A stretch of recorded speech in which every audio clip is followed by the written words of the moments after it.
രാവിലെ ഒരാൾ നടന്നു പോകുന്ന സമയത്ത് ഒരു പെട്ടിയൊക്കെ ഇരിക്കുന്നത് കാണുമ്പോഴത്തേക്കും മണമൊക്കെ വന്നിട്ടുണ്ടായിരുന്നത് കൊണ്ട് തന്നെ അയാളും പെട്ടിയൊക്കെ തുറന്നു നോക്കുന്നു. പക്ഷെ അതിനകത്ത് ഒരു ഡെഡ് ബോഡിയൊക്കെ ആയിരുന്നു ഉണ്ടായിരുന്നത്. മാത്രമല്ല പോലീസ് സ്റ്റേഷന്റെ തൊട്ടു മുമ്പിലാണ് ഇതും ഇരുന്നത്.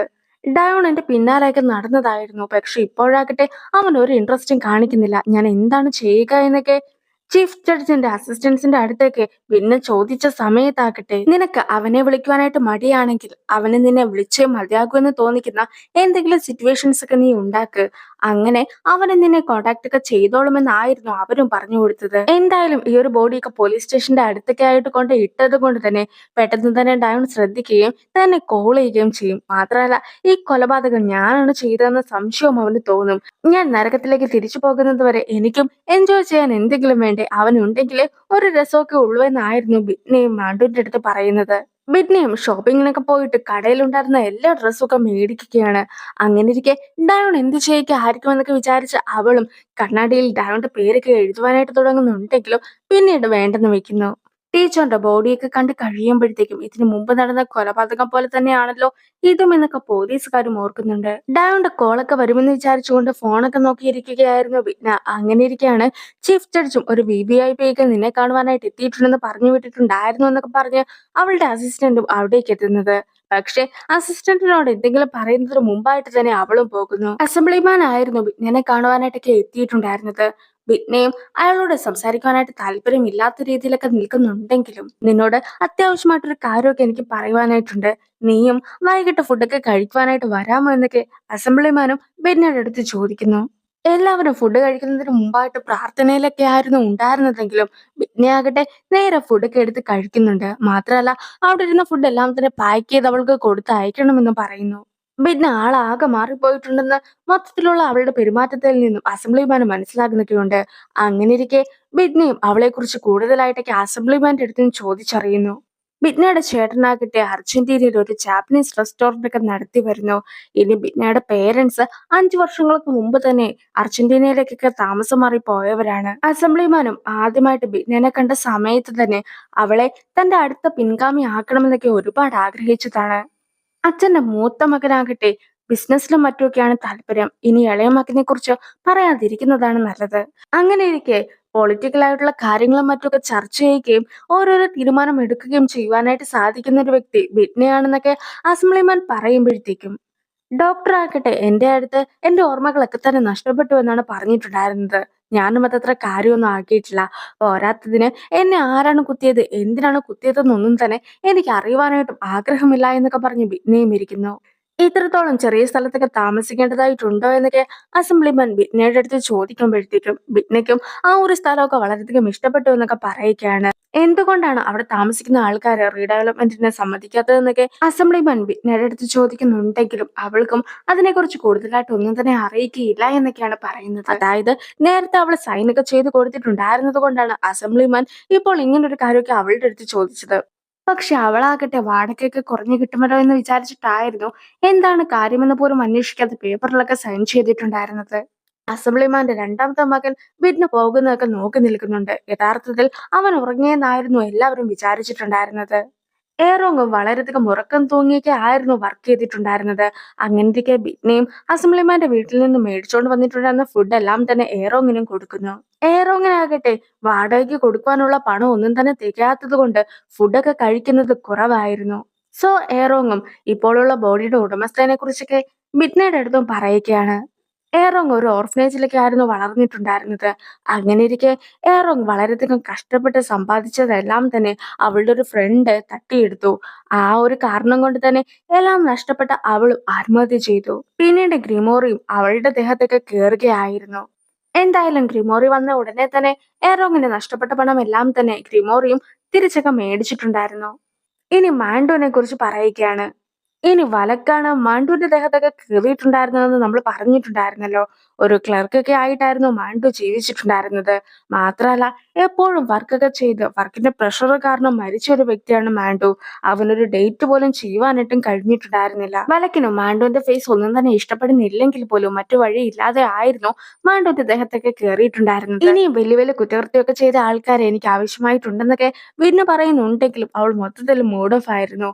അങ്ങനെ ഇരിക്കെയാണ് പിറ്റേ ദിവസം വർക്ക് ചെയ്തുകൊണ്ടിരിക്കുമ്പോഴത്തേക്കും ഒരു ഡിറ്റക്റ്റീവ് അവളെ കാണുവാനായിട്ട് വന്നിട്ടുണ്ടെന്നുള്ള ഒരു കോളൊക്കെ അവൾക്കും വരുന്നത്.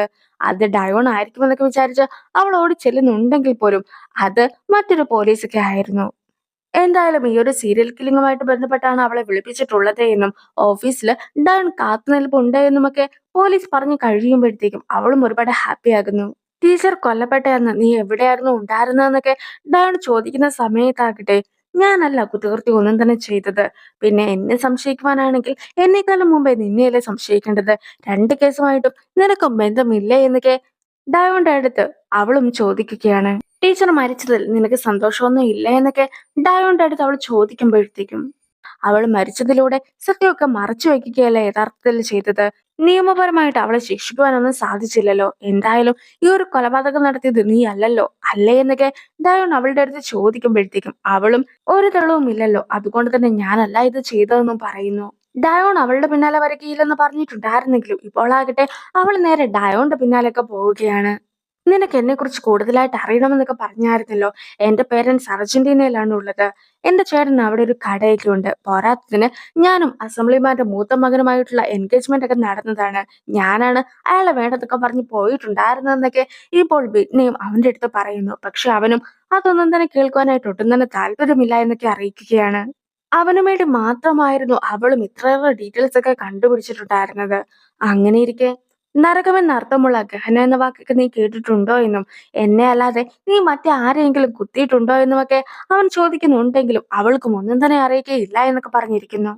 അവനും വലിയ റിയാക്ഷൻ ഒന്നും ഇല്ലാത്തത് കൊണ്ട് തന്നെ അവളും അവിടെ ഉണ്ടായിരുന്ന ക്യാമറ ഒക്കെ തകർക്കുന്നുണ്ട്.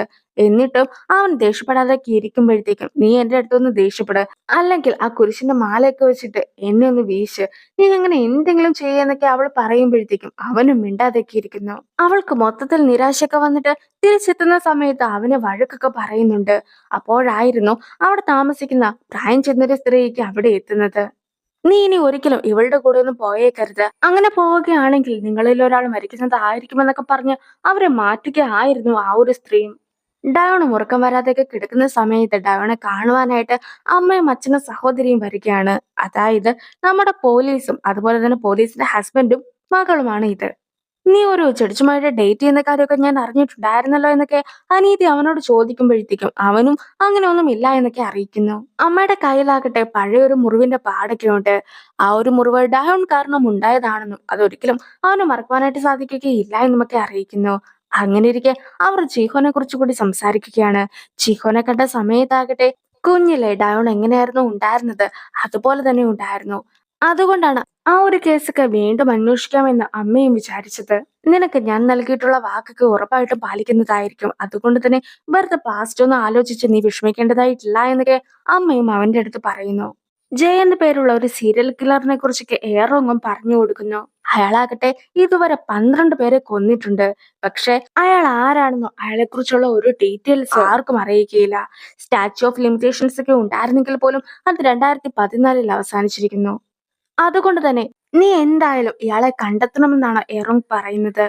അതായത് മൊത്തം 20 കൊലയാളികളെയാണ് ബിഗ്നയ്ക്ക് പിടിക്കേണ്ടതെങ്കിൽ പോലും ആദ്യത്തെ ആള് ഒരാളെ കൊന്നതും രണ്ടാമത്തെ ആള് 2 പേരെ കൊന്നതുമായിരുന്നല്ലോ. അങ്ങനെ മൊത്തം 3 പേരെ കൊന്ന ആളെ നീ പിടിച്ചു കഴിഞ്ഞിരിക്കുന്നു. ഈ ഒരാളെ പിടിക്കുകയാണെങ്കിൽ ഇയാൾ 12 കൊലപാതകം നടത്തിയത് കൊണ്ട് തന്നെ മൊത്തത്തിൽ 15 പേരെ പിടിച്ചതിന് തുല്യമായിരിക്കും. അതിനുശേഷം വീണ്ടും ഒരു 5 കൊലപാതകം നടത്തിയ ആളെയും കൂടി കണ്ടുപിടിക്കുകയാണെങ്കിൽ നമുക്ക് സിമ്പിൾ ആയിട്ടൊക്കെ നരകത്തിലേക്കും തിരിച്ചു പോകാമെന്ന് ഏറോങ്ങും അറിയിക്കുന്നു. ഈ ഒരു കൊലയാളിനെ 1999 ഒരു കുട്ടി മാത്രമാണ് നേരിട്ട് കണ്ടിട്ടുള്ളത്.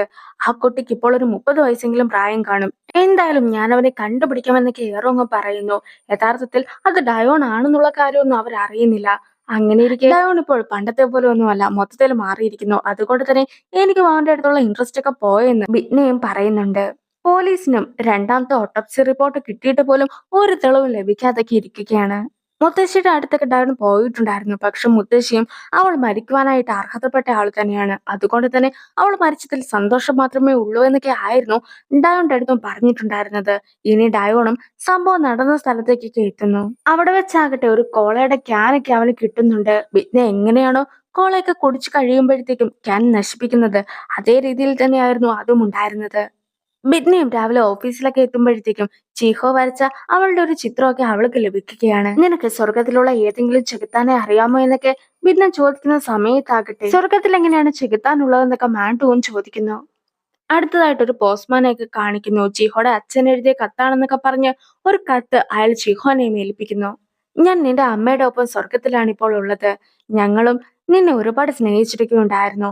ഇനിയും നമ്മൾ കണ്ടുമുട്ടുന്ന സമയത്ത് നമുക്ക് നല്ലൊരു കുടുംബമൊക്കെ ആയിട്ട് മുന്നോട്ട് പോകാം. അങ്ങനെയൊക്കെ ആയിരുന്നു കത്തിലും ചിഹോയുടെ അച്ഛൻ എന്ന രീതിക്ക് എഴുതിയിട്ടൊക്കെ ഉണ്ടായിരുന്നത്. നിനക്ക് തിരിച്ച് അച്ഛന്റെ അടുത്ത് എന്തെങ്കിലും കാര്യമൊക്കെ പറയുവാനായിട്ടുണ്ടോ എന്ന് പോസ്റ്റ്മാൻ ചോദിക്കുമ്പോഴാകട്ടെ ഞാൻ മുത്തശ്ശിനെ നന്നായി തന്നെ നോക്കിക്കോളാം. അവരോടും അതൊന്നും ഓർത്ത് ടെൻഷൻ അടിക്കേണ്ട കാര്യമില്ല എന്ന് അറിയിച്ചേക്കുവാനൊക്കെ ജിഹോയും പറയുന്നു. പക്ഷെ ജിഹോ അത്രയും പറഞ്ഞ് കഴിയുമ്പോഴത്തേക്കും അവിടെ ഉണ്ടായിരുന്ന പോസ്റ്റ്മാനും അപ്രത്യക്ഷനായിട്ടുണ്ടായിരുന്നു.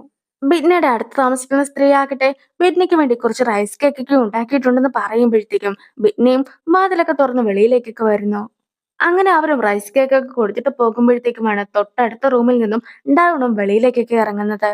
നിന്നെക്കുറിച്ച് അറിയുവാനായിട്ട് എനിക്ക് താല്പര്യമില്ല എന്നൊക്കെ ഞാൻ പറഞ്ഞിട്ടുണ്ടായിരുന്നെങ്കിലും പിന്നീട് എന്റെ മനസ്സൊക്കെ മാറിയിരിക്കുകയാണ്. എനിക്ക് നിന്നെക്കുറിച്ച് കൂടുതലായിട്ട് അറിയണമെന്നൊക്കെ ഡയോണും ഇപ്പോൾ ബിറ്റ്നോട് പറയുന്നു. അങ്ങനെ ഇരിക്കെ പെട്ടെന്ന് ബിറ്റ്നിക്കും ഒരു നെഞ്ചുവേദനയൊക്കെ വരുന്നു. ആദ്യമാകട്ടെ അവളും തമാശയ്ക്ക് ഇതൊക്കെ ചെയ്യുന്നതായിരിക്കുമെന്ന് അവൻ കരുതുന്നുണ്ടെങ്കിലും പിന്നീട് അവൾക്ക് ബോധവും നഷ്ടപ്പെടുന്നു. ആ ഒരു സീനോട് കൂടി ഈ ഒരു വീഡിയോ അവസാനിക്കുകയാണ്. അടുത്തൊരു വീഡിയോ ആയിട്ട് ഇത്രയും വേഗം കാണാം. ബൈ.